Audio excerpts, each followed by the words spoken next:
The story of Dussehra, દશેરાની વાર્તા. પ્રાચીન કાળમાં અયોધ્યાના રાજકુમાર ભગવાન શ્રી રામચંદ્રે અતિ શક્તિશાળી અસુર રાજા રાવણનો સંહાર કર્યો હતો. રાવણે માતા સીતાને છલથી અપહરણ કરીને લંકામાં કેદ કરી હતી. સીતાજીને છોડાવવા માટે શ્રીરામે વાનરરાજ સુગ્રીવ અને હનુમાનજીની સહાયથી વાનર સેના એકત્ર કરી લાંબી યુદ્ધ બાદ અંતે રાવણ સાથેના ભયંકર યુદ્ધ થયો.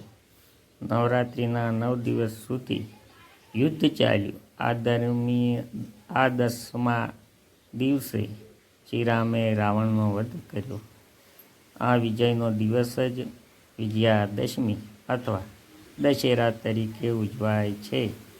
આ દિવસે સત્ય અને ધર્મના અડગ જીત તથા અહંકાર, અધર્મ અને અન્યાય પર સજ્જન શક્તિની વિજયનો સંદેશ મળે છે.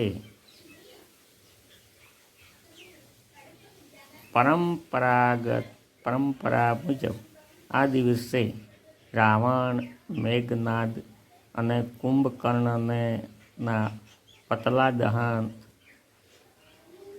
કરવામાં આવે છે, જેથી દુષ્ટતાનો દહન અને સત્યના વિજયનું પ્રતીક પ્રગટ થાય છે. જય શ્રી રામ. વિડીયો ગમે તો લાઈક કરો, શેર કરો, સબસ્ક્રાઈબ કરો.